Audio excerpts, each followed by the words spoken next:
25% on China. Last night, the president said there was nothing that the countries could do to prevent the tariffs.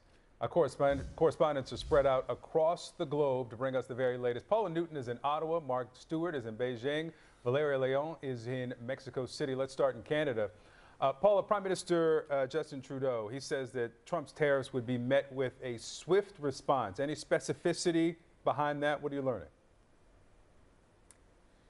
No, but what I can tell you is that the list is long and they will do what they can incrementally to make this hurt. But some of the unintended consequences here, in the words of the Foreign Minister of Canada, could be quite fierce. Why? Is you think about things even just like car parts, car assembly lines. If the 25% goes into effect, that could have a dramatic effect immediately, no matter how Canada retaliates. But I want you to listen now to Justin Trudeau talking about what they have planned if Trump goes through with this. Listen.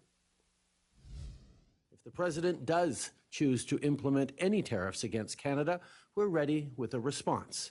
A purposeful, forceful, but reasonable, immediate response.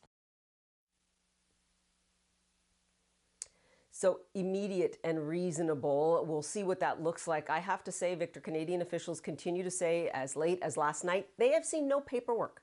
They don't see anything that would actually indicate that goods crossing the border today, tomorrow, on Monday would actually be levied with a 25% tariff. So they await, and I can tell you, Victor, here in Canada, so many businesses and consumers really unnerved by what could happen next. Absolutely, and understandable. Paula Newton, thank you. Now, President Trump says tariffs on China are aimed at forcing the country to make good on its alleged promise to execute people caught sending fentanyl to the United States. Mark Stewart is in Beijing for us with the view from there. Mark, do we know how China will respond? Well, Emma, as we've discussed many times before, China's foreign policy is very much this idea of tit for tat.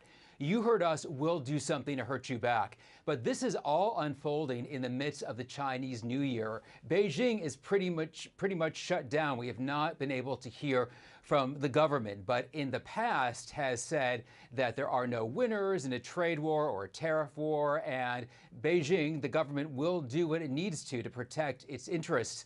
I was messaging with an expert in all of this, Jack Buffington. He was saying to me that perhaps China will choose to just leverage its existing supply chain.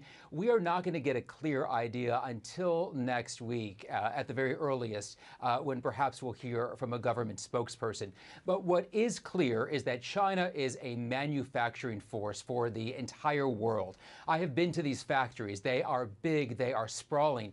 American companies like them because they are flexible, they are nimble. If one company, for example, is making shoes and it wants to change the color or style, it's something that these factories in China are very well equipped to do. So that is why this would have so much impact on the American market. China certainly has recognized that these threats of tariffs have been looming. They've tried to diversify where it sends exports to places such as Southeast Asia, to Latin America, to Europe, even to Russia, kind of as a preemptive move.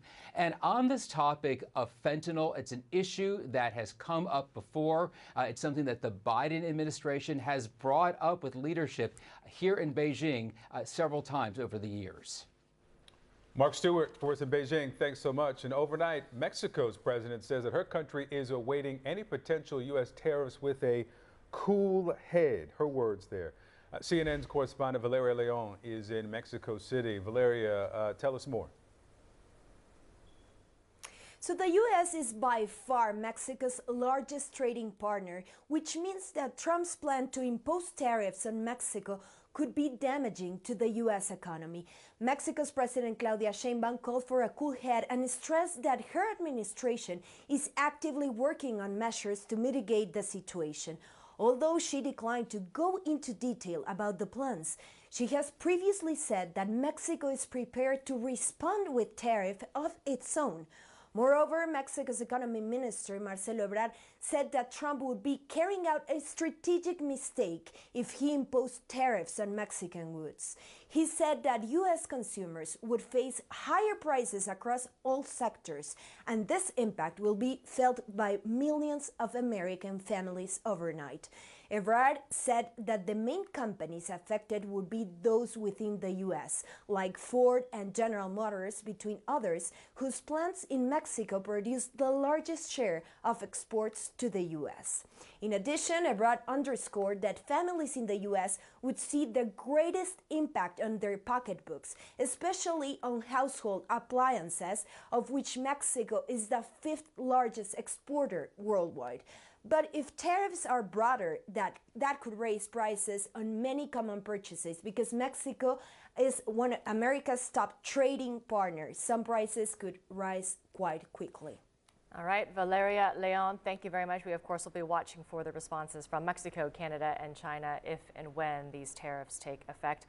Still to come, it is the start of Black History Month, and the White House is sending out mixed messages. Is Black History Month canceled for the federal government?